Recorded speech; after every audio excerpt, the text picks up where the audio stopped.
O segundo painel dessa manhã discute agora o tema digitalização, um direito acessível.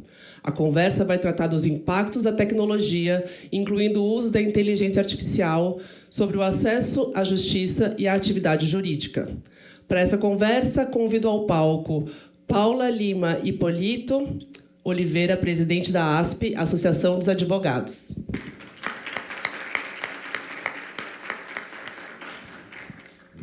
Bem-vinda, Paula. Ivar Hartmann, professor de Direito do INSPER.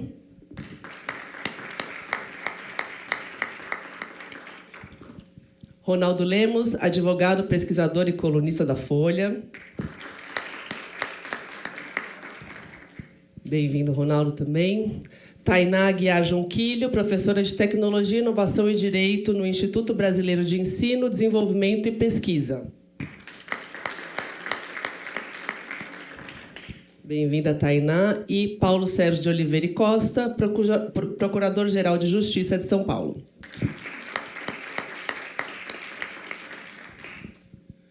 Muito obrigada pela presença de vocês. Para começar, peço que cada convidado faça considerações iniciais de até 5 minutos, por favor. Começando pela Paula.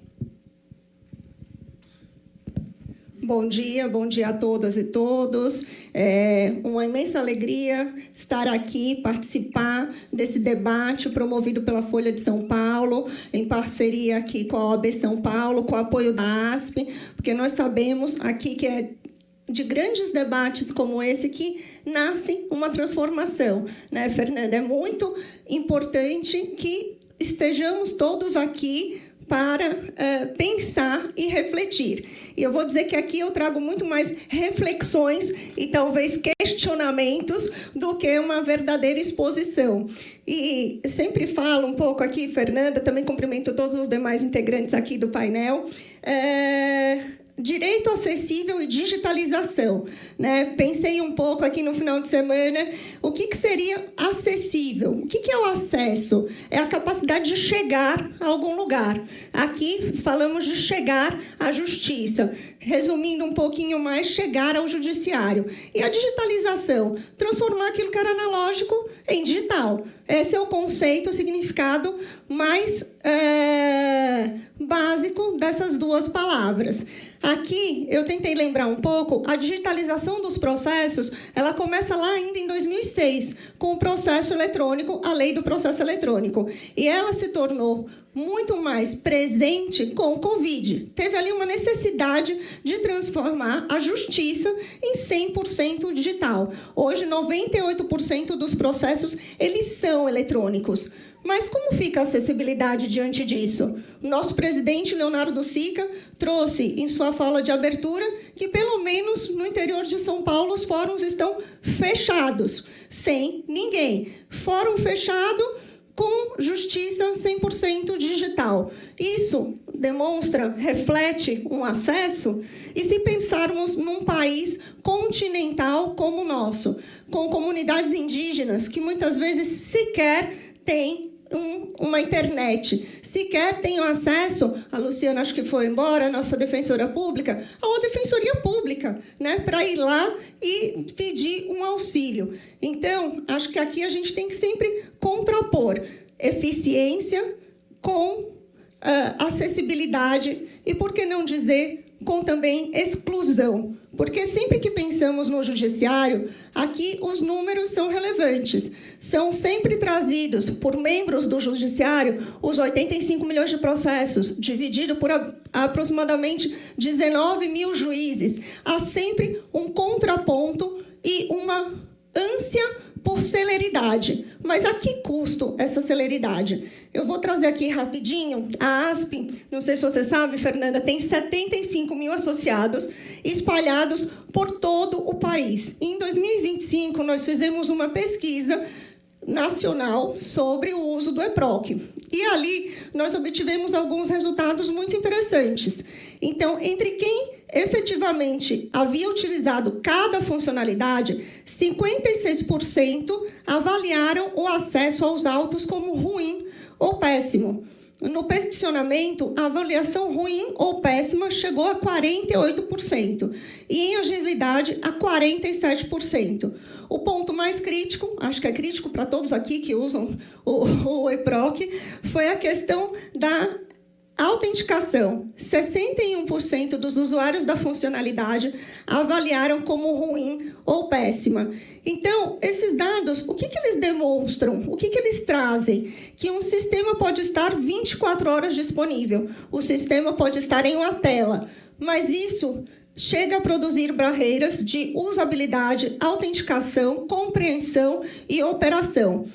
Mas aqui, para o finalzinho, que eu vejo que o tempo é rápido, né? 5 minutos a gente acha que é muito, mas passa rapidamente. Para além da digitalização, eu vejo que hoje a gente pode falar em uma justiça também digital. Uma justiça que usa meios tecnológicos na sua formatação e na sua execução. E aqui, também como já foi dito pelo Neonásio Sica, um ponto essencial que tem que ser debatido, tem que ser enfrentado e tem que haver uma atualização do judiciário e das nossas normas. O uso da inteligência artificial. A ASP, ela também participou, enviou propostas para a reforma do judiciário, no edital que foi feito recentemente pelo Supremo, e creio que aqui o ponto fulcral sempre é transparência, transparência. O uso de inteligência artificial, ele é inegável por todos. Nós, advogados, repórteres, membros do Judiciário, membros do Ministério Público, né, doutor Paulo? Acredito que aqui todos usam inteligência artificial no seu dia a dia, mas há uma necessidade de regulamentar essa inteligência artificial para ter auditabilidade, rastreabilidade e transparência no seu uso. Acho que aqui, como considerações iniciais, Fernanda, já passei até um pouquinho do tempo, são essas reflexões que eu quero trazer para que a gente possa pensar nesse debate uma melhoria do sistema de justiça. Obrigada, Paula. Passo a palavra agora para o professor Ivar Hatchman. Bom dia, queria agradecer à Folha, ao AB e ao ASP pelo convite. Esse tema é talvez o de mais óbvia urgência, né? A digitalização, considerando o judiciário, inteligência artificial em todas as áreas da vida é a única coisa do que se fala hoje em dia, então era muito importante que a gente pudesse, pelo menos, compartilhar alguns dos anseios que eu acho que todo mundo aqui tem, porque certezas, né, como a Paula falou, a gente tem muito pouca. Eu vou compartilhar, no entanto, uma certeza em relação à IA no judiciário. É, em parte, uma provocação, mas não é para dar nenhuma resposta, mas é só para chamar atenção para algo que eu acho que está sendo investigado, que está sendo está recebendo pouca atenção, seja da sociedade civil, seja da imprensa, seja do próprio judiciário. É muito óbvio para todo mundo que a inteligência artificial generativa já tem um papel grande no judiciário. Existem estudos mostrando que praticamente todos os tribunais do país usam inteligência artificial, o Supremo usa também vários sistemas diferentes. E, para todo mundo, a primeira preocupação é a decisão em si, né? O judiciário utilizar a IA para elaboração de uma sentença, para elaboração de uma decisão cautelar. É evidente que isso é uma preocupação, isso, em muitos aspectos, é o papel central, né, do que o judiciário entrega para o povo brasileiro, é o conteúdo do seu dizer o direito da decisão. Mas eu acho que, quando a gente presta atenção só para a qualidade das decisões ou do apoio prévio à produção da decisão, que está, né, de um texto que é de subsídio à elaboração da sentença, que está sendo produzido por IA no judiciário, a gente acaba esquecendo uma outra questão. E me preocupa menos essa questão da qualidade do material que a generativa produz para amparar a elaboração de sentenças e outras decisões, porque é sempre o que a gente tem que prestar atenção comparado com o quê? Então, se a IA começar a produzir uma sentença em apoio, né, ao juiz ou à juíza, eu não posso comparar o que essa IA está produzindo com a sentença ideal. Ninguém faz o trabalho ideal, eu não faço o trabalho ideal, ninguém aqui faz, nós somos seres humanos. Então, se a gente for comparar com a qualidade, em termos de objetividade, clareza da sentença ou do acórdão médio, a IA vai fazer talvez algo não muito pior no longo prazo. Então, se a gente considerar também com o que está comparando, eu queria dizer que, quando todo mundo está prestando atenção para isso, todo mundo está muito preocupado com a IA para elaboração, né, dentro desse panorama de gradual, mas certa digitalização do judiciário brasileiro. No fundo, a gente está se preocupando com algo que, se for comparar com a realidade de 30 anos atrás, da qualidade das decisões, não sei se é tão pior assim. Por que eu acho que mais gente devia estar prestando atenção? Não é o uso da IA pelos tribunais para a elaboração da decisão em si, mas para a triagem de processos, para a determinação de qual processo vai ser julgado ou não vai ser julgado, qual petição inicial vai merecer mais urgência ou menos urgência. Nos tribunais superiores é a triagem de quais recursos vão efetivamente ser julgados no mérito e quais recursos vão ser considerados como aqui é uma mera questão processual, aqui é uma questão que já foi resolvida por esse tribunal, já tem uma jurisprudência consolidada e, portanto, isso vai receber um nível de atenção menor. Essa triagem é não o judiciário decidindo, mas o judiciário decidindo o que vai decidir e o que não vai decidir. E, considerando que triagem é sobre o judiciário decidindo o que ele não vai decidir, eu diria que é até mais importante para o acesso à justiça as nossas preocupações e o nosso cuidado em relação ao uso de IA para triagem do que as nossas preocupações e o cuidado em relação ao uso da IA para a produção da decisão em si. Porque é na triagem que muita coisa pode significar recusa de acesso à justiça e acesso ao judiciário. E a transparência em relação a mecanismos e regras de triagem, tanto na primeira instância quanto nos tribunais superiores, essa transparência já não era alta antes. Antes da chegada da IA generativa, a gente não estava num cenário de ampla transparência e clareza. Porque, em relação ao conteúdo da decisão, essa é garantida, né? Depois eu posso recorrer do conteúdo da decisão, eu tenho acesso ao conteúdo da decisão. As decisões sobre triagem, essas sempre foram mais difíceis de compreender, ou mesmo de saber qual era o fundamento de uma decisão administrativa de triagem. Com o uso de IA para a triagem, isso é ainda menos transparente. Nós temos ainda menos informações sobre o que significou, o que levou esse processo a ser julgado em um dia, o que levou esse acordo, essa apelação a levar 6 meses para ser julgada. O código-fonte desse sistema certamente não vai ser compartilhado.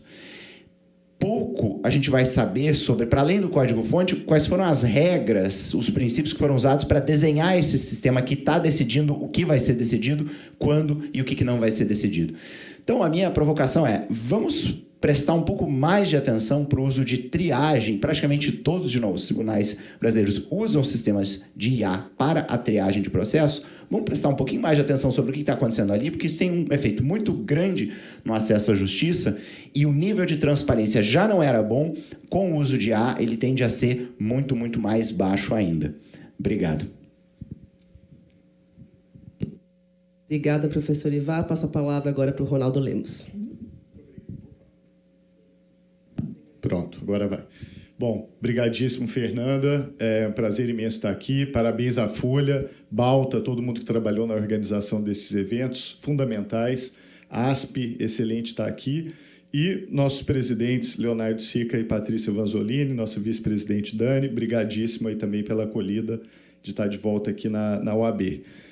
Esse tema, né, que a gente está falando hoje eu acho que ele é o tema central não só para a administração do direito, como é também para a administração pública como um todo, tá? Porque o que está acontecendo? Primeiro que a IA chega num momento curioso. Não é um momento assim que as pessoas estão descansadas e ansiosas por uma tecnologia nova. A IA chega no momento que as pessoas estão cansadas de tecnologia, vivendo um momento assim de exaustão, e em cima de tudo isso vem uma tecnologia muito poderosa, estranha, até porque ela é difícil de entender o seu funcionamento, e com uma disseminação extremamente rápida, e ela coloca pressão direto em cima do direito e do serviço público. A gente já está vendo isso acontecer em vários países, tá? Por exemplo, nos Estados Unidos, onde sempre foi permitido litigância sem advogado, né? A taxa histórica de litigantes não advogados se autorrepresentando sempre foi algo como 11%. Com a chegada da IA, a gente tem de cara um salto para 17%. Então, além de ter o vibe coding, né, a pessoa que faz o código e programa sem saber programar, agora lá eles estão falando em vibe lawyering, né, que você não sabe nada de direito, mas você pede para IA te representar e a IA vai te conduzindo e vira a sua advogada no processo. O resultado disso para o judiciário nos Estados Unidos é dramático. Petições de 600 páginas, porque a pessoa acha que quanto mais texto, melhor, e um atravancamento ali para o serviço público que não tem condições, porque a IA automatiza o processo da entrada, mas você depende de humanos para fazer a análise de tudo, inclusive tentar descobrir se as jurisprudências são verdadeiras, porque a gente sabe que a IA inventa a jurisprudência, descobrir se as leis que estão citadas elas existem de verdade. Então, isso acaba transferindo um custo gigantesco para dentro do serviço público. Tá? Qual que é a resposta? Provavelmente, o serviço público vai ceder à tentação de usar a IA do lado de dentro. Já que está todo mundo usando IA do lado de fora, então eu vou usar também. E aí, qual é o meu medo? O meu medo é que a mesma IA que está fazendo petições do lado de fora seja a mesma IA que decida do lado de dentro. Então, o litigante vai usar lá o GPT, Claude, e dentro do serviço público também talvez tenham contratado um GPT, um Claude, ou qualquer outro dessas IAs externas. E aí, num futuro talvez não tão distante, a gente vai ter a IA conversando com a própria IA e tomando decisões. Então, isso me preocupa enormemente, até por questões de segurança nacional. Esses modelos são externos, não existe hoje uma alternativa brasileira que represente os valores, né, as prioridades e os interesses do povo brasileiro. Então, eu acho que a gente vai precisar tomar decisões rapidamente sobre o que fazer nessa seara. E não é só nos Estados Unidos, tá? Na Alemanha tem havido uma multiplicação das ações em tudo quanto é lugar. O estado da Renânia viu um aumento de 50% nas ações judiciais. Na Inglaterra, o serviço público está assoberbado, uma inflação de petições. E no Brasil, eu uso IA muito e de forma relativamente já um pouco avançada. Seria facílimo para mim, por exemplo, criar um agente que cria para mim automaticamente ações no juizado especial civil em qualquer coisa que aconteça na minha vida. Se eu entrar na minha casa e tropeçar no tapete do meu prédio, com um comando de voz, aquilo já poderia virar uma ação no juizado especial civil. Se eu for numa cafeteria tomar um café e queimar minha boca, aquilo já poderia virar uma ação no juizado especial civil, de forma automática. Porque como não tem custo, né, eu acho que muita gente daqui a pouco vai fazer esse cálculo. Vai falar, pô, eu boto a IA aqui para ficar fazendo petições para mim e vamos ver o que o judiciário decide. O que der positivo é ótimo. Então, eu acho que a gente está num momento que a gente vai precisar tomar decisões estratégicas importantes nessa seara e estou muito ansioso para ouvir todos vocês, Tainá, inclusive, para a gente poder pensar juntos esses desafios. Obrigadíssimo. Obrigada, Ronaldo. Vamos passar a palavra para a Tainá agora, por favor.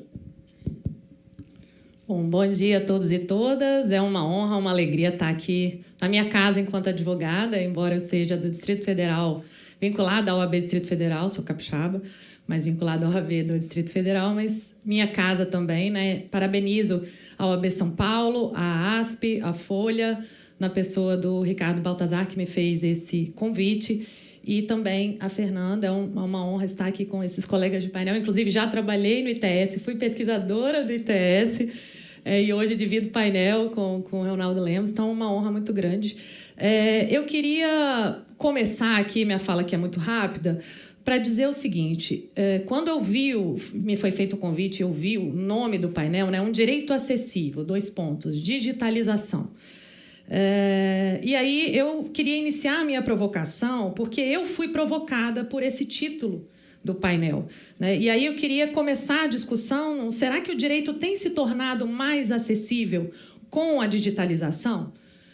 Embora não pareça, eu espero que não pareça, eu sou uma dinossauro da evolução das tecnologias. Acompanhei, me formei na faculdade de Direito, acompanhando e comprando literatura de jurisprudência, as amarelinhas da jurisprudência trabalhista, carregando no carrinho processos como estagiária.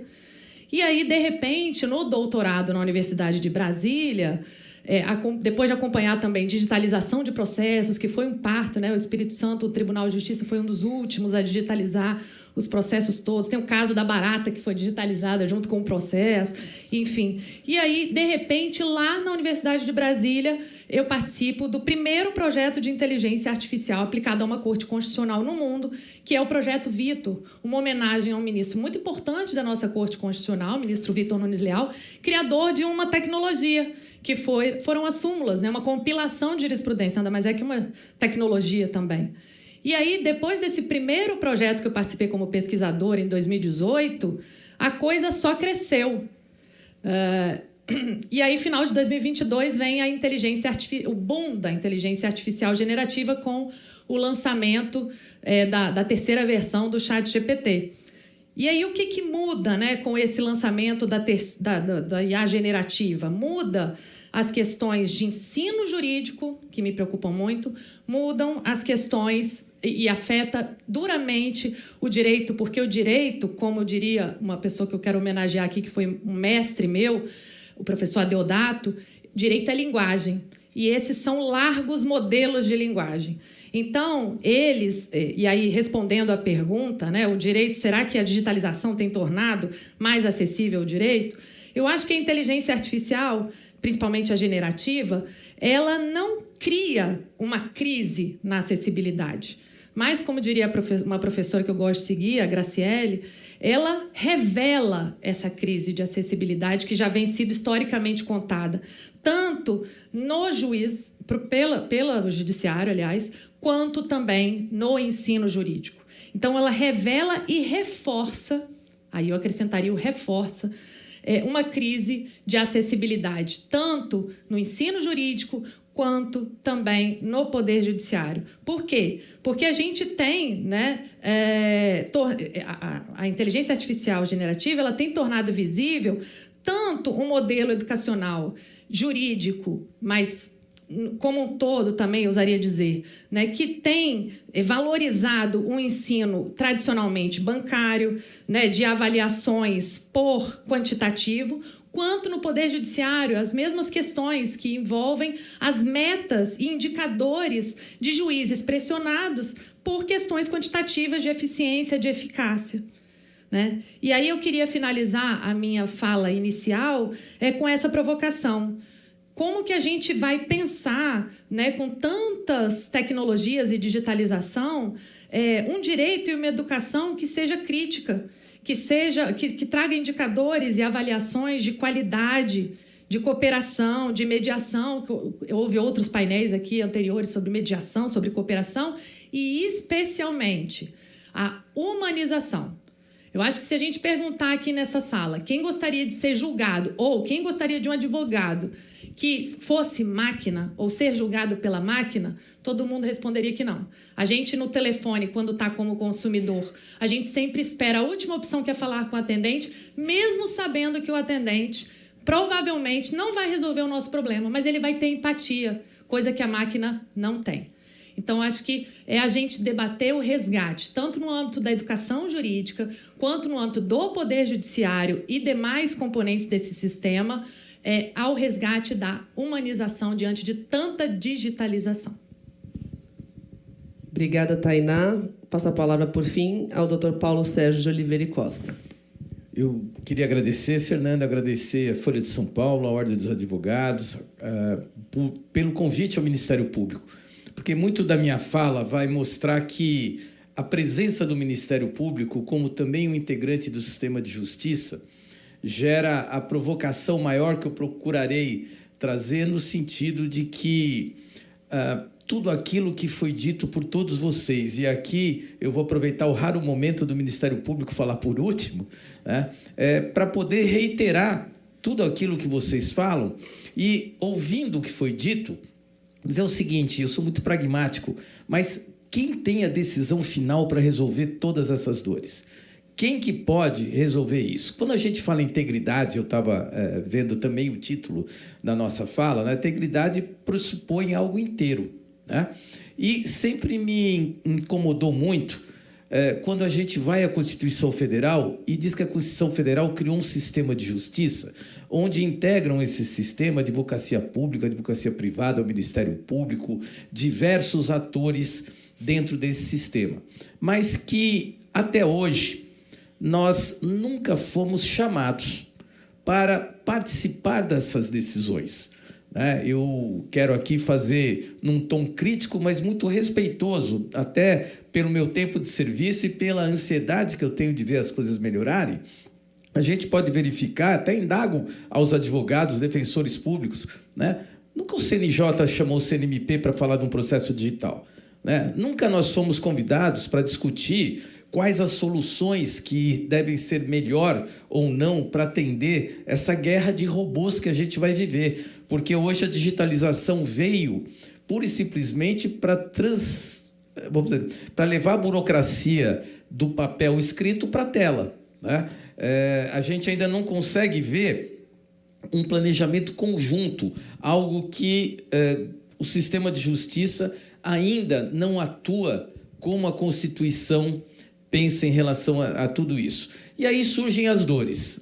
Um processo digital, foi falado do EPROC aqui em São Paulo, a muito custo, nós conseguimos, doutor Leonardo Sica, eu, doutora Luciana Jordão, participar do Conselho de Evolução do EPROC, mas as coisas são feitas nacionalmente assim, nós criamos o sistema e a interoperabilidade é problema de vocês, para vocês atuarem. Então, quando a gente verifica que o Brasil perde um valioso esforço de todas as instituições que integram o sistema, para que juntos encontrem as melhores soluções, já que o nosso objetivo comum, nosso objetivo é melhorar a vida das pessoas, nosso objetivo é procurar fazer com que a justiça chegue mais rápido para todos. E aí, cada uma das nossas instituições corre atrás dos seus sistemas, corre atrás da sua inteligência artificial, o Ministério Público, eu criei uma área de inovação estratégica específica para o processo digital, para encontrar soluções,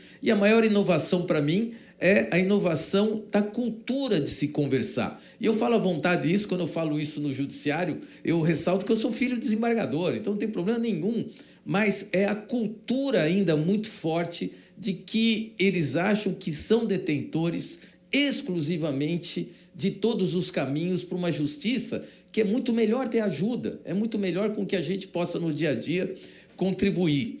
E a inteligência artificial, ela vem muito ao encontro daquela necessidade que nós temos de compreender nas nossas instituições que nós somos arquitetos de soluções complexas, que o jurídico não basta para que a gente possa encontrar as soluções. O que adianta ter inteligência artificial se a gente não sabe fazer as perguntas? Por isso que é importante que o ser humano esteja presente nessas ações. O MP tem procurado dar centralidade à vítima, verificar que por muito tempo a gente se preocupou com o réu.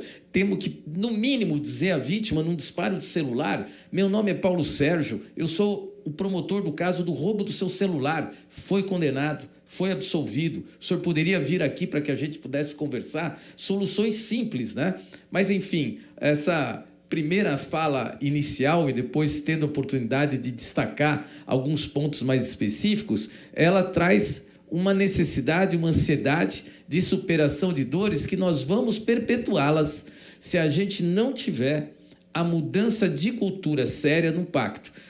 Ontem o CNJ aprovou 6 sistemas, anteontem, de inteligência artificial. Ninguém foi perguntado. Eu pedi para a minha equipe correr atrás e entender quais são esses sistemas, já que eles aprovaram. Enfim, eram essas as minhas primeiras considerações. Muito obrigado. Obrigada. Doutor, eu queria começar também pelo senhor, e aí a gente vai das pontas para o centro, fazer uma mesma pergunta, aproveitar essa riqueza de perspectivas aqui, de instituições representadas, para fazer as mesmas 2 perguntas para todos. Como a tecnologia, na visão de cada um de vocês, qual que é o principal aspecto em que a tecnologia pode ampliar o acesso à justiça e como é possível fazer isso sem transformar a exclusão digital em uma nova forma de exclusão jurídica? Como eu disse, com muito debate, com um pacto nacional onde a gente possa encontrar esse caminho. E cada uma das instituições, né, dentro da sua missão constitucional, verificar qual o melhor caminho de abordagem ao seu usuário, né? Sempre tendo em mente incapacitações do humano, né, esta nova cultura. Então, não adianta a gente só fornecer a tecnologia se nós não implementamos uma capacitação muito adequada para esses arquitetos dessas soluções, para que essas pessoas compreendam que não tem problema nenhum resolver as questões fora do jurídico. Principalmente tem que se resolver as questões fora do jurídico, com empatia, com a humanidade, né, com respeito. Eu acho que todos nós temos que ter a responsabilidade de, diante dessas ferramentas, olhar mais para o ser humano, né, olhar mais para as pessoas. Doutor Paulo Sérgio, passa a palavra para a Pamela. Desculpa, Paula. Pamela era da mesa passada. Desculpa, está ali, desculpa. Não, imagina. Eu acho que aqui, né, até tenho que dizer, Paulo, somos charás, né, Paulo e Paulo. Fico feliz em ouvir que o Ministério Público tem as mesmas dores da advocacia, né? Porque esse diálogo constante, um diálogo com o judiciário, ele é fundamental. E aqui você traz um ponto que é também de extrema relevância. Ter humanidade nas decisões. Ter sempre alguém, né, uma pessoa que vai ali, não é só apertar um botão, falar, Ivan, da triagem, aperta um botão, Ivar, desculpem, né, aperta um botão, faz a triagem do processo, ninguém lê nada, vem a decisão judicial, você também não analisa, né? Então, a gente tem que ter essa preocupação fundamental no quê? Na efetiva participação humana na tomada de decisões, independentemente da inteligência artificial. E isso, Fernanda, talvez seja o que garanta a não exclusão jurídica, né? Porque temos que ter uma avaliação crítica daquela decisão, temos que ter uma avaliação crítica do papel de cada um. E isso só vai ser possível com a participação humana. Só a máquina não consegue fazer essa análise. Obrigada, Paula. Agora eu passo a palavra para a Tainá.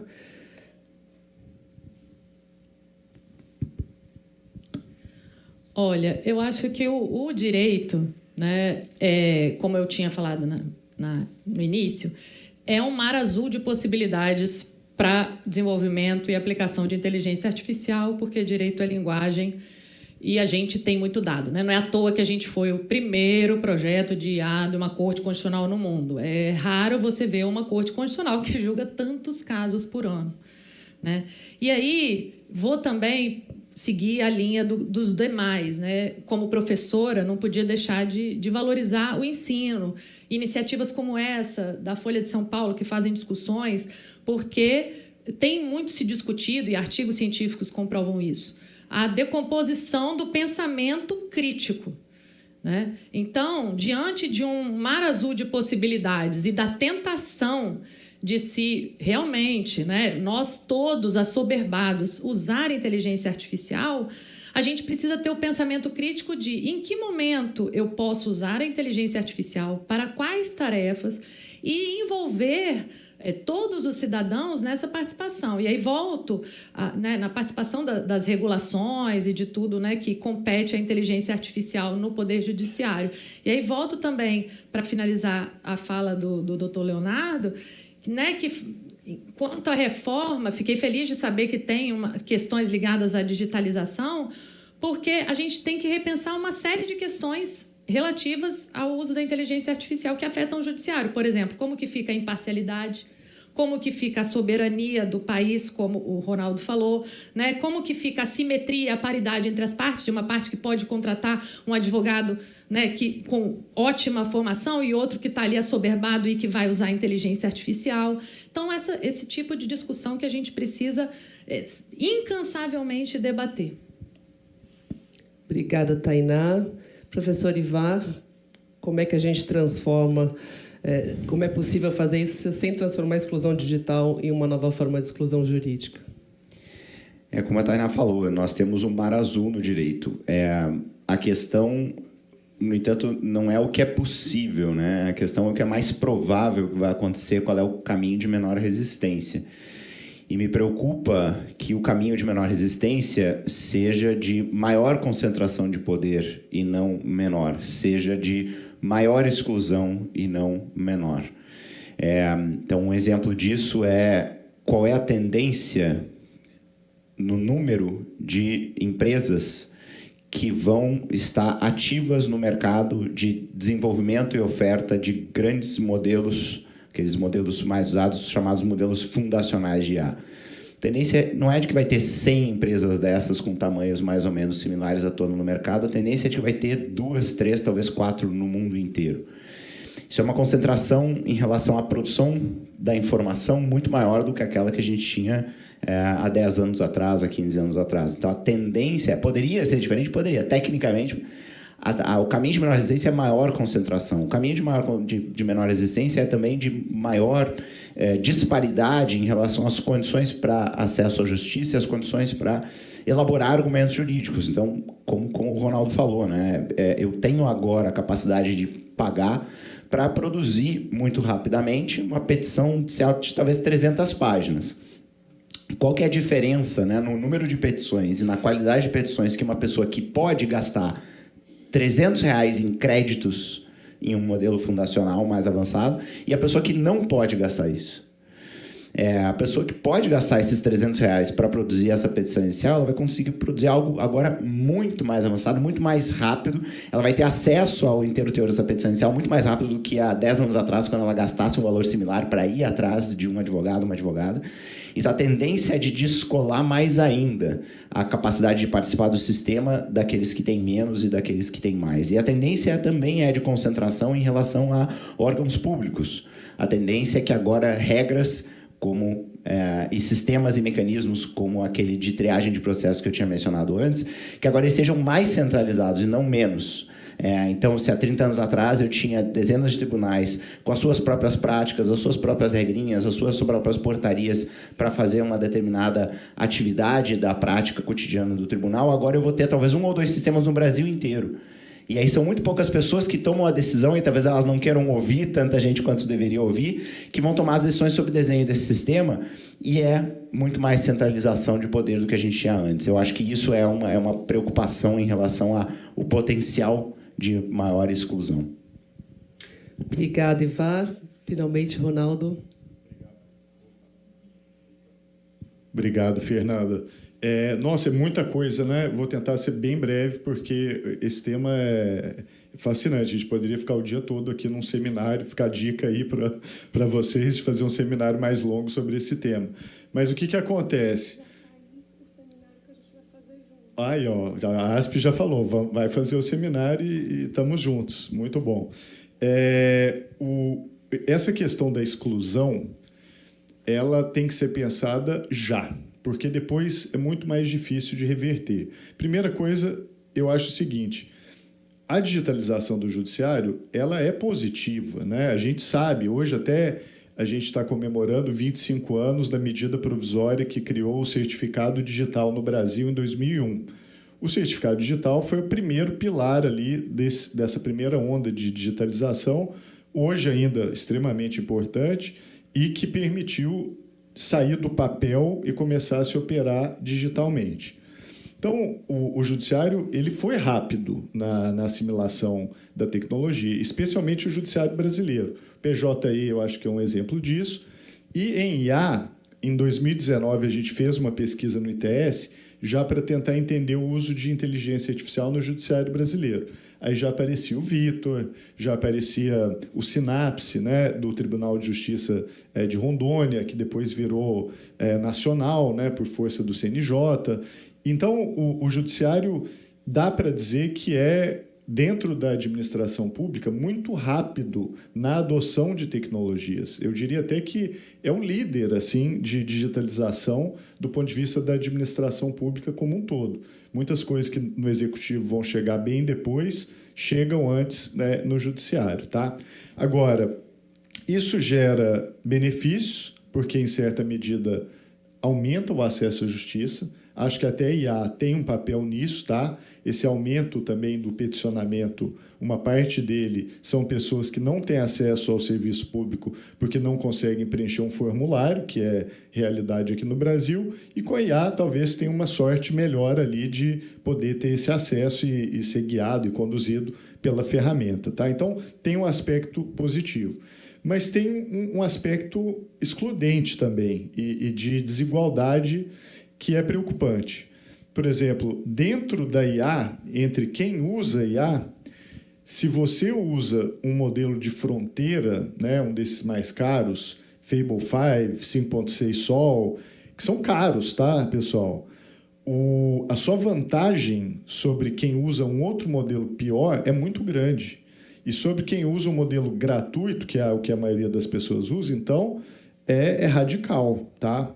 Então, o meu temor hoje também é essa disparidade de armas, em que o litigante geral ele chega ao judiciário ou desamparado do uso da IA, ou usando um modelo ali muito simples, muito limitado.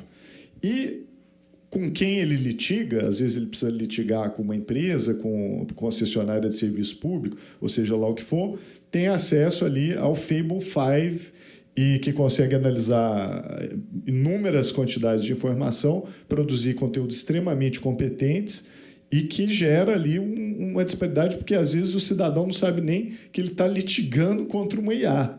Ele acha que está litigando com um advogado como o dele, mas, na verdade, ele está litigando com um modelo que é muito mais capaz do que ele e o advogado dele têm condições de pagar. Então, essas desigualdades, eu acho que elas vão começar a aparecer, tá? E a gente vai ter que cuidar dela. E só para terminar, a parte do humanismo, né? Eu acho que a gente tem que preservar isso. Imagina a gente ter decisões automatizadas, né? Ou o judiciário e os advogados virarem veículos da IA, né? Você ser um longa-manos, porque quem está realmente resolvendo é a IA. Eu gosto de lembrar que assim, o meu maior momento de triunfo tecnológico na minha vida foi quando eu era estagiário de Direito aqui em São Paulo. Eu fui na sala do advogado, ali no Fórum João Mendes, com vários advogados do meu escritório, e naquele dia tinha dado uma pane no sistema e a única tecnologia disponível era a máquina de escrever. E eu era a única pessoa que dominava aquela tecnologia, porque eu fiz datilografia quando eu era criança, tá? E aí eu salvei o dia porque eu consegui teclar ali uma petição na hora, porque as impressoras estavam tudo fora do ar. E pensando aqui, talvez a principal habilidade que eu tive na minha vida foi ter feito esse curso de datilografia, tá? Isso é a coisa assim, do termo de custo-benefício, mais importante. Então, eu só estou dizendo essa história para dizer que preservar o lado humano vai ser uma das questões mais centrais daqui para frente, porque a tendência é a IA tomar conta de tudo, tá? Obrigada, Ronaldo. Queria fazer uma pergunta para a Tainá. Além de tudo que já foi dito aqui, né, claramente o uso da inteligência artificial é a grande preocupação e você, como pesquisadora desse tema, poderia apontar quais são as vantagens e quais são os riscos do uso da IA nos processos judiciais? Bom, a inteligência artificial, ela desde antes, né, da IA generativa ter esse boom, ela já trazia questões muito interessantes para o direito. Então, você podia, e hoje ainda pode, né, com os modelos de aprendizado de máquina, utilizar a inteligência artificial para aprimorar a pesquisa jurisprudencial, para questões de jurimetria, então, para litigância estratégica, para compreender e melhor informar seus clientes como advogado, enquanto, provavelmente, de tempo, aquela demanda será resolvida, enfim, para atendimento também a clientes em resoluções de massa, para revisão de peças, né? Então, tem uma série de qualidades e vantagens, ainda muito mais num contexto brasileiro, que a gente não pode fechar os olhos, de um judiciário assoberbado de processos, né? Mas ela traz uma série de questões e riscos que a gente não pode fechar os olhos também. Então, ela reforça, né? E mais uma vez, voltando à minha fala inicial, de que ela não cria esses riscos, mas ela reforça certos riscos, como, por exemplo, os vieses discriminatórios.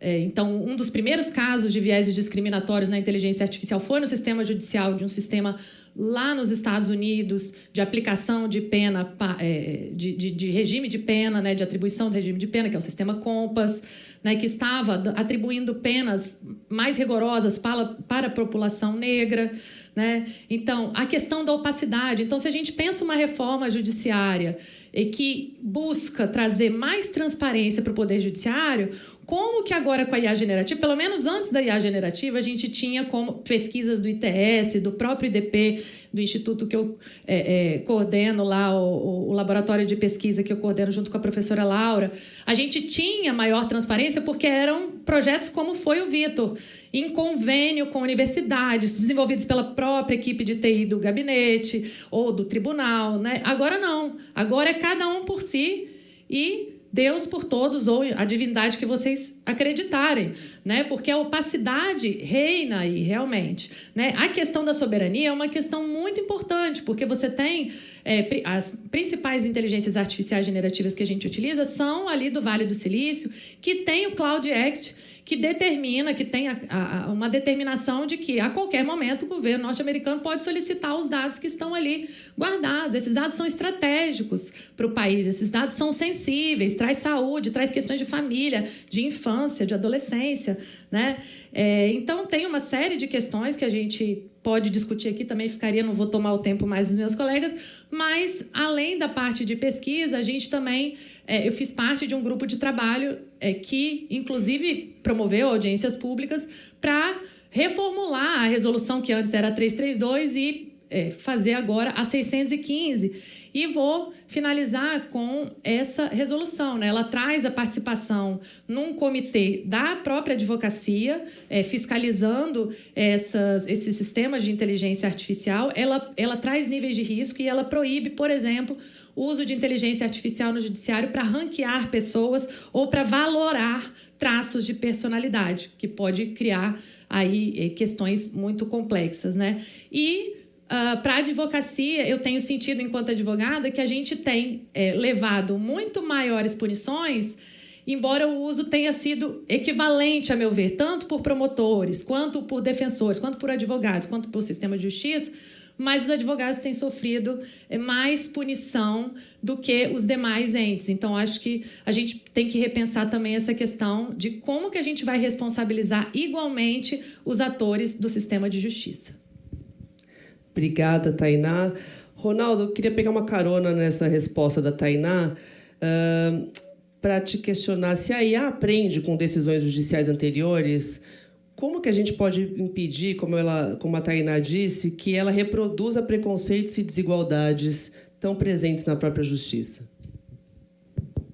Fernanda, esse tema é fundamental, né? E a Tainá levantou ele super bem, porque a gente tem que lembrar que a IA ela tem muitos senhores, né? A gente acha que a gente controla a IA, que você vai lá dar instruções e ela faz. Mas ela não obedece só a você. Ela obedece às diretrizes da empresa que fez a própria IA. Ela obedece às diretrizes do país onde aquela IA foi criada. E ela obedece à própria reflexão interna dela, que, inclusive, nos últimos dias tem andado meio fora de controle, né? A gente viu casos de IAs que escaparam de ambientes de segurança, fizeram ataques hackers. Aquilo não foi pedido nem pelo usuário, nem pela empresa, nem pelo governo. Foi um resultado de uma reflexão do dado de treinamento interno. Então, a questão da governança da IA ela é muito complexa, tá? E eu acho que ela tem um lado cartesiano, que é você diz e ela entrega, mas ela tem um lado de imprevisibilidade que provavelmente nunca será controlado. E esse lado de imprevisibilidade abre as portas para esses vieses, não só raciais, discriminatórios, de gênero, mas geopolíticos. Por exemplo, e se a IA, e aqui eu vou ser hipotético, tá? Ela, em todas as ações judiciais, ela tiver um pequeno viés que favoreça ao país onde ela foi fabricada. É coisa impossível de ser detectada, mas às vezes um valor de ação que é majorado se ela detecta que a empresa tem origem naquele país, ou um argumento que é enfraquecido se você está litigando com uma empresa daquele país, ou coisas do tipo. E até o problema dos dados que a Tainá também falou, né? Que, só lembrando, pessoal, nos Estados Unidos hoje, se você coloca qualquer dado na IA, o sigilo profissional é levantado imediatamente. O que significa que o juiz e o judiciário, a outra parte, podem requisitar aquela informação imediatamente, porque ela não é mais coberta pelo privilégio advogado-cliente, tá? E, para efeitos práticos, qualquer coisa que você coloca na IA, pelo Cloud Act, pode ser requisitado por razões de segurança nacional. Tem lá uma escadinha, não é um negócio que você requisita facilmente, mas, em tese, poderia também ser tirado da IA para ser analisado por uma terceira parte. Então, esses pontos são importantes. E por que eu estou enfatizando os problemas? Porque as vantagens todos nós conhecemos, né? E aí é uma ferramenta extremamente poderosa, extremamente útil. Quando bem utilizada, produz coisas incríveis e muito boas. Mas, se a gente ficar só no lado das possibilidades e ignorar essas questões, especialmente no âmbito da administração pública e do Poder Judiciário, eu acho que a gente vai ter problemas. Obrigada, Ronaldo. Agora eu queria fazer uma pergunta para o professor Ivan Hartmann. O senhor trabalha com ciência de dados aplicada ao direito. A justiça brasileira tem dados demais e informação de menos? E como o advento do uso de inteligência artificial pode agravar ou amenizar esse quadro? É interessante a forma de colocar, né? Dados de mais, inteligência de menos. Informação de menos. Informação de menos, inteligência de menos, conhecimento de menos. Mas o ponto é, dado tem, e tem de sobra. Eu estou de acordo. Acho que tem maneiras diferentes de interpretar essa descrição, mas eu estou, de forma geral, de acordo, né? Quer dizer, de um lado, dado tem de sobra. Talvez, como a Tainá já mencionou, né, se a gente for olhar para cada uma das instâncias do judiciário, é difícil de imaginar um outro país. Em alguns aspectos, mesmo quando a gente compara com a Índia, é difícil de imaginar um judiciário que tenha o volume de dados que o judiciário brasileiro tem, incluindo dados pessoais, mas incluindo também informações que são públicas e deveriam ser tratados como tal, segundo a própria LGPD. A questão é o quanto disso é transformado em inteligência acionável, em conhecimento acionável, em informação acionável. E que seja informação acionável não só para entidades do próprio judiciário. Quer dizer, se tem um tesouro de dados públicos, inclui dados pessoais, mas não são só dados pessoais, tem um tesouro de dados públicos que, por força da própria Constituição, são públicos, precisam permanecer públicos, acessíveis a todos. Então, a informação resultante que se pode tirar desses dados, ela não pode ser de acesso exclusivo do próprio judiciário. Muito antes da inteligência artificial, e quando a gente viu diferentes ondas de digitalização dos processos judiciais nas mais variadas instâncias, quando aí o acesso a esses dados e a capacidade de extrair informação a partir desses dados passou a ter um custo um pouco menor, nessas primeiras ondas são diferentes, de novo, antes, né, da IA generativa explodir em 2022, não parecia haver grande vontade da maior, sempre há exceções, mas no geral não parecia haver grande vontade de órgãos judiciais de compartilhar esses dados para viabilizar que outros stakeholders da sociedade civil, da academia, do Ministério Público, da advocacia, pudessem ter acesso a esses dados e transformar esses dados em informação. Eu trabalhei com isso durante muitos anos, negociei com diversos tribunais acordos de pesquisa que passavam por acessar esses dados públicos, e os dados, apesar de serem públicos, não eram compartilhados. Não havia grande vontade, grande interesse em compartilhar esses dados para que outros, além do judiciário, pudessem transformar esses dados em conhecimento. De novo, sofreu com isso a academia, mas sofre com isso a imprensa também, sofre com isso a advocacia, sofre com isso o MP, a defensoria. Eu não acho que essa pouca vontade de compartilhar esses dados para permitir que outros transformem eles em conhecimento vai mudar partir do momento em que mais e mais passa por IA generativa. Eu acho que talvez vá haver um recrudescimento dessa pouca vontade de compartilhar dados, mesmo quando eles são públicos. E isso, na minha opinião, vai levar a, como eu disse antes, mais concentração de poder, porque aqui se trata de concentração de poder sobre o acesso e o uso desses dados. De novo, não estamos falando de dados sigilosos. Eu não estou falando de dados, petição inicial, decisão de processo sigiloso. Estou falando exclusivamente de dados em processos, ou seja, petição inicial, sentença, decisões interlocutórias em processos públicos, que são públicos por força da Constituição. Sobre esses, eu não vejo as diferentes, na média, né? Sempre há exceções, existem tribunais que estão mais à frente em relação a isso, mas na média, não vejo que o judiciário brasileiro vai mudar de caminho e vai passar a compartilhar mais e permitir mais acesso da sociedade civil a esses dados. Obrigada, professor Ivar. Pergunta para Paula. Queria falar um pouquinho, né, falando de digitalização, a gente fala também sobre os julgamentos virtuais, né? E eu queria saber dos riscos que a senhora vê nessa virtualização da justiça em transformar a participação dos advogados e advogadas em algo assíncrono, em algo protocolar.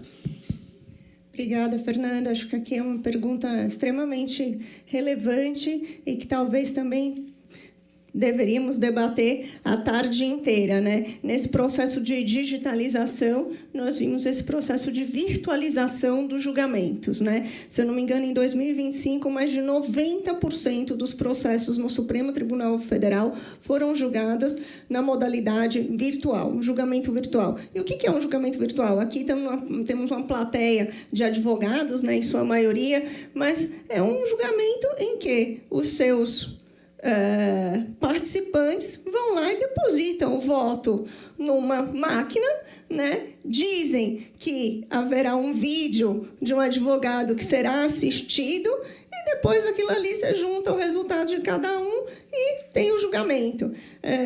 Eu sempre me pergunto, outro dia conversando com um ministro, ele disse que julga mais ou menos, um falou que julga 1.000 por semana, um outro falou que 3.000 em julgamento virtual. Cada sustentação oral pode ter 15 minutos. Eu gostaria de saber qual é a capacidade que um ser humano tem para ouvir todos esses vídeos. Então, aqui, Fernanda, o julgamento virtual, na minha opinião, e é uma bandeira aqui que a ASP tem e tem enfrentado muito perante o CNJ, e sempre que possível, que isso não é um julgamento. Você não tem contraditório, você não tem dialética, você não tem participação das partes, nenhuma participação. Embora a gente, né, vejamos aqui sempre uma tentativa, vamos permitir então que seja, embora assíncrono, que você tenha a possibilidade de ver na hora. Jogou o voto no sistema, o advogado vai lá e pode fazer uma intervenção. Eu não consigo vislumbrar como essa intervenção será efetiva. A pessoa que já depositou ali seu voto, como que vai ouvir uma questão de direito, como que vai ouvir uma questão de fato sobre aquilo que vai ser debatido? E mais, nós entramos aqui num problema que foi discussão no painel anterior, que é o acesso ao julgador, né? Então, com isso, você também impede o acesso ao julgador, porque ele vai lá e ele fala, mas eu já votei. Você quer despachar comigo? Você quer ter uma audiência?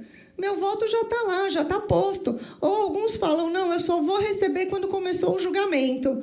Mas você tem 5 dias e aí ele não tem agenda. Normalmente essa é a resposta que a gente ouve. Não tem uma agenda para receber. Então, você tem uma completa automação de um julgamento sem participação de nenhuma das partes. E aqui eu acredito que o Ministério Público sofre a mesma coisa, porque quando eu falo sem participação das partes, não é sem participação da advocacia. O julgamento ele é assíncrono para todos, né? Eu que atuo aqui na área criminal, tenho diversos casos que o Ministério Público também é interessado. Recurso extraordinário no Supremo Tribunal Federal, recurso especial que tem como outra parte o Ministério Público. E também não é ouvido, também passa pelo mesmo procedimento. Então, você aqui, o que acontece? Você alija do processo o principal ator, que é o jurisdicionado. O processo existe com uma finalidade. O processo não existe para o juiz, o processo não existe para o advogado, o processo não existe para o membro do Ministério Público. Ele existe para o jurisdicionado.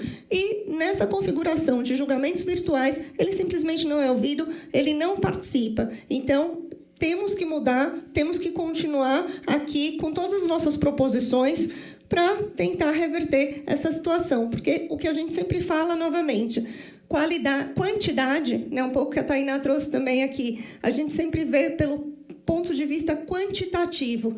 Gente, quantidade não é qualidade, né? Acho que esse é o recado que a gente tem que deixar aqui para o judiciário de uma forma geral. Obrigada, Paula. E uma última pergunta, que já estamos quase, já estouramos o tempo, mas eu gostaria de fazer essa pergunta para o Dr. Paulo Sérgio, sobre outro aspecto, né, da digitalização do sistema de justiça como um todo, que são as ferramentas de reconhecimento facial, cruzamento de bases de dados, análise preditiva. Como que isso, ao mesmo tempo que isso torna as investigações mais eficientes, como o Ministério Público pode fiscalizar a lisura do uso dessas tecnologias de investigação e também quem fiscaliza o uso de tecnologia pelo próprio Ministério Público? Essa é uma pergunta bastante interessante, mas o que eu posso dizer é o seguinte: a gente tem a fase extrajudicial misturada com a judicial nas investigações. Posso dizer que São Paulo nunca teve um nível de uma ação tão sofisticada em termos de colaboração entre os órgãos de controle, Ministério Público, Judiciário. Aqui eu incluo COAF e Receita Federal, onde a gente tem acesso a essas bases de dados, enfim. Isso tem sido muito mais fácil do que era ontem. Mas, ao mesmo tempo, nós temos que tomar cuidado com a cadeia de custódia, temos que cuidar da integridade desses dados, né? Então, nós temos um aprendizado, nós não temos um órgão que fiscaliza, né, a maneira que o Ministério Público ou a advocacia vem cuidar desses dados. Fica por conta do curso do processo judicial, né? Então, falta, de fato, muito para que a gente possa legitimar às vezes essas operações. É um esforço muito grande de todas essas pessoas.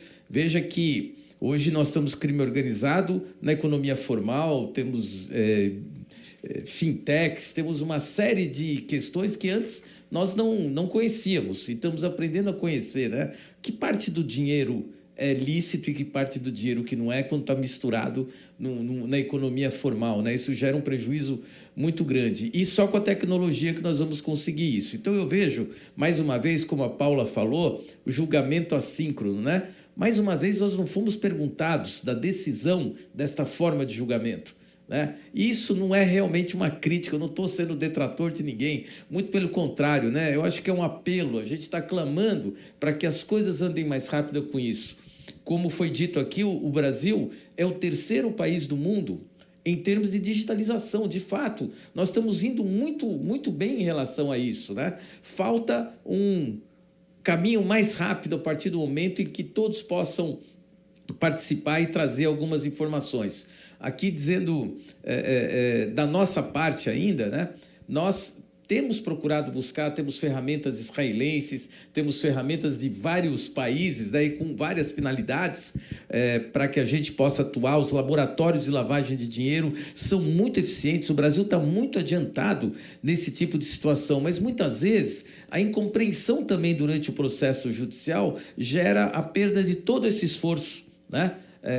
Por conta, às vezes, de uma falta de compreensão, da inexistência de órgãos de integridade para que a gente possa, de fato, entender o que está acontecendo. Obrigada, doutor Paulo. Estamos chegando ao final desse painel. Vamos abrir agora espaço para as considerações finais, com até 3 minutos de cada um. Começando pela Paula, por favor. Bem, acho que aqui, né, depois de ouvir todas as considerações, tem um ponto que talvez seja uma unanimidade, um ponto comum, né?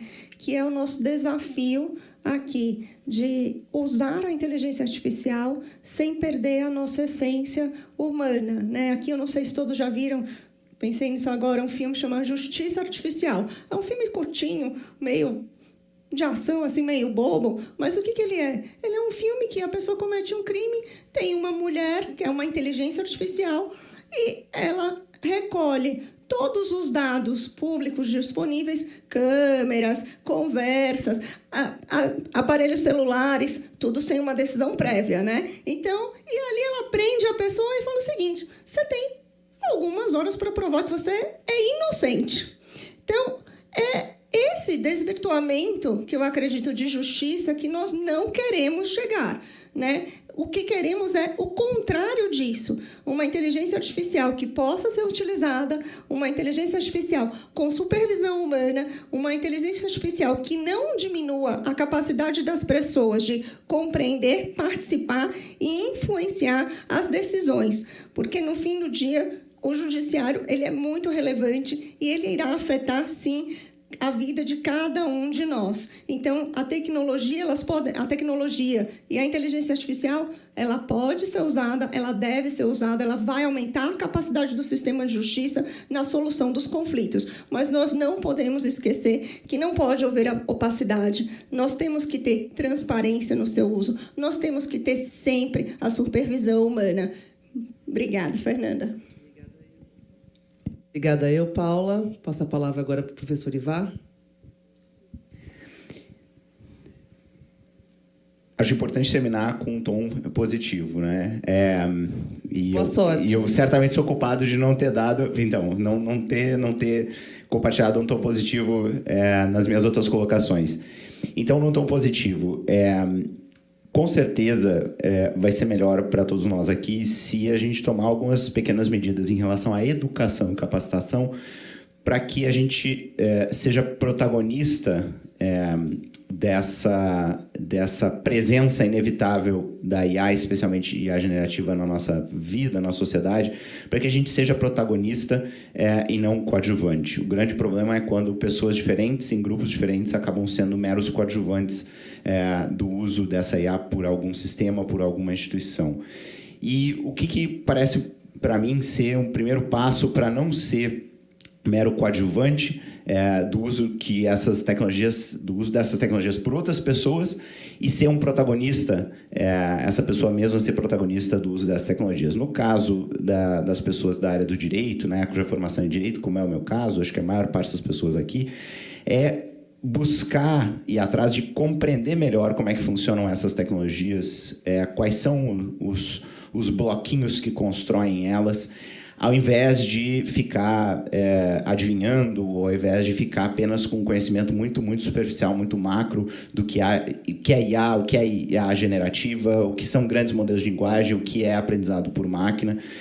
Então, sair dessa zona de conforto e se apoderar e assim se empoderar, se apoderar do conhecimento sobre essa área que a gente chama de área técnica, mas todas as áreas são técnicas, o direito também é uma área técnica, mas a gente com a formação em direito perdeu o medo de números, perdeu o medo, né, de bits de código e procurar se informar sobre como é que essas coisas funcionam. Então, às vezes isso é bastante chato, às vezes isso foge da zona de conforto. Ronaldo deu um exemplo aqui, né? Quem ia imaginar que na área do direito, da datilografia, se é algo...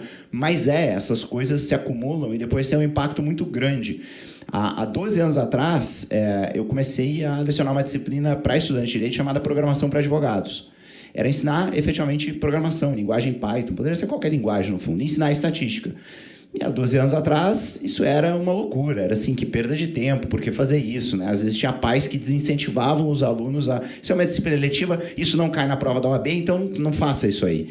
Só que se a gente não tem um mínimo de conhecimento sobre essas ferramentas, se a gente não sabe nem o que é uma regressão, como é que a gente vai entender como é que funciona uma IA generativa, que é um modelo... Se a gente não sabe a diferença entre modelo determinístico e probabilístico, a gente fica na mão e a gente vira mero coadjuvante. Aí as tecnologias são usadas sobre a gente, em relação a gente, e a gente se perde em relação ao que está acontecendo. Então, a minha nota positiva está ao alcance de qualquer pessoa aqui se aproximar de ser mais protagonista ao buscar se capacitar, buscar aprender sobre aspectos básicos de como é que funcionam essas tecnologias. É chato e é fora da zona de conforto porque isso envolve aprender um pouco de estatística. E o advogado, obviamente, né, minha formação toda em direito, eu sei. Isso é fora da zona de conforto, a gente não gosta de fazer isso. Mas o resultado é muito positivo. Agora, como eu disse, né, se apoderar e se empoderar, precisa buscar saber um pouco mais. Obrigada, professor Ivar. Ronaldo? Só agradecer, Fernanda, e todos aqui do painel. Eu achei excelente os debates, tá? Para tentar dar a nota positiva aqui do Ivar, tem uma frase do Marshall McLuhan que eu gosto muito, talvez o maior teórico de mídias da história, que ele falava o seguinte: uma nova mídia sempre inclui as mídias anteriores. Então, por exemplo, quando o cinema surgiu, ele incluiu a literatura, o teatro. Quando a televisão surgiu, ela incluiu a música, o cinema e tudo que veio antes. Quando a internet surgiu, ela incluiu o cinema, o teatro, a música, a literatura, etc. E quando a inteligência artificial surgiu, ela incluiu tudo isso e incluiu a internet, né? É muito impressionante. Ela absorveu a internet inteira dentro dela. Qual que é a esperança que eu vejo nessa frase? Que qualquer habilidade que a gente tenha desenvolvido ao longo das nossas vidas, ela vai ser útil nesse contexto da IA. A datilografia, o saber pensar, o saber até tocar um instrumento musical, qualquer coisa que a gente fizer e aprender nós mesmos vai ser útil. E qual é a consequência disso? Na minha visão, quem vai usar a inteligência artificial melhor é quem crescer longe dela, né? Eu estou com um filho pequeno em casa agora, meu objetivo é manter ele o mais longe possível, pelo maior tempo que eu conseguir, de telas e de inteligência artificial, para que ele primeiro se forme nessas capacidades todas, e aí, quando ele tiver o repertório, o julgamento e a prudência, ele vai ter acesso a essas tecnologias. E o que a gente está vendo hoje é uma inversão. A gente falava muito do nativo digital, né? Como se os jovens fossem esses seres mutantes que usam a tecnologia super bem e sabem muito mais do que as pessoas com idade maior. Com a inteligência artificial, pessoal, isso não é verdade. Os jovens, eu tenho visto isso no contato com os alunos e pessoas com quem eu tenho conversado, estão desesperados com IA. Esses dias eu conversei com estudantes do INSPE lá de engenharia, perguntei assim, e aí, está usando IA, agêntica? Já parecia que eu tinha falado no capeta, assim, porque a pessoa, eu percebi que ele começou a suar, não sabia o que responder, e tem havido essa pressão sobre os jovens, e os jovens realmente estão preocupados, porque a inteligência artificial também está colocando pressão sobre o emprego dos jovens, né? A gente olha nos Estados Unidos hoje, queda de 16% na contratação de jovens nas profissões que são expostas à IA. Nos escritórios de advocacia, a gente está vendo isso. Gente tendo a decisão de, não vou contratar um estagiário, porque o que o estagiário faria, a IA faz por mim. Então, a gente está vendo uma inversão em que quem tem mais idade e experiência usa IA melhor, pelo menos no momento que a gente está hoje, né? É uma tecnologia que muda muito rápido, e a gente vai ter que pensar também na questão da capacitação dos jovens e de prevenir essa desigualdade imensa que pode surgir até do ponto de vista geracional. Obrigada, Ronaldo. Passo a palavra para a Tainá. Bom, eu queria voltar à fala inicial do dia, do doutor Leonardo também, né? Como que a gente resgata a confiança com a reforma? Uma reforma que não seja porque a gente vê aí advogados defendendo o político que eu não gosto ou uma justiça entregando uma decisão que eu também não, com a qual eu também não concordo. Acho que o caminho passa pelo resgate da qualidade, como a gente debateu aqui. E o resgate da qualidade, ele se faz fortalecendo o ensino jurídico. E aí o ensino jurídico pensando, será que a gente tem que repensar formatos de avaliação? É valorizar a oralidade agora? É pensar em proibir celulares durante as aulas, né? Enfim, como é que a gente pensa isso? A CNPq já disse que nas pesquisas tem que se declarar, tem que ser transparente. E aí vem o papel do advogado, como é essencial ao acesso à justiça e ao controle também dessa aplicação da inteligência artificial, para que ela, né, respeite o direito de defesa, o acesso à justiça, a simetria, a paridade das partes, a ampla defesa, o contraditório, a duração razoável, mas também com qualidade dessas decisões, né? Então, acho que o advogado ele continua sendo essencial neste papel de ser o humano no looping da inteligência e do uso da inteligência artificial. E aí, queria terminar convidando também, fazendo um jabazinho, convidando a todos e todas a assistirem o documentário que eu produzi da minha tese de doutorado, fruto da minha tese de doutorado, né, se chama Juris Máquina, está disponível no YouTube e teve apoio da ASP também, patrocínio da ASP. Então, queria fechar recomendando um curta-metragem. Muito obrigada, foi um privilégio estar aqui na manhã de hoje. Obrigada, Tainá. Passo a palavra finalmente para o doutor Paulo Sérgio. Bom, Fernanda, mais uma vez, agradecer muito a Folha de São Paulo, a ASP, a Ordem dos Advogados, por nós termos a oportunidade de contar as nossas dores, de fazer essas reflexões e poder trazer algumas conclusões. Enquanto eu via todo mundo falando, eu lembrei recentemente, agora em julho, estive numa feira de tecnologia em Orlando, na Universidade da Flórida, junto com procuradores gerais, presidentes de tribunais e representantes do Conselho Nacional do Ministério Público. A palestra que eu achei mais incrível foi de uma autoridade local, que ela mencionou o seguinte, que em 1961 o presidente Kennedy resolveu mandar o homem à Lua, mas antes de construírem um foguete, construíram uma universidade. E a universidade foi construída em 1963, juntou as cabeças e aí sim foi feito o foguete. Nós não precisamos construir universidade. Como foi dito aqui, o conteúdo acadêmico precisa ser revisto, né? O conteúdo de formação dos nossos jovens. Nós ainda temos universidades, faculdades de direito, onde ainda é muito demandista, né? Onde as pessoas saem de lá com vontade de ingressar com ação judicial. O promotor de justiça quer oferecer denúncia, iniciar um processo crime. Hoje nós temos acordos de não persecução penal, temos outras formas de atuação, que a tecnologia ajuda muito nisso, até para que a gente possa avaliar quais os melhores caminhos, né, para seguir em relação a isso. Então, assim, eu acredito muito nessa tecnologia, gosto da tecnologia, mas nós não podemos esquecer do ASDFG, né, professor?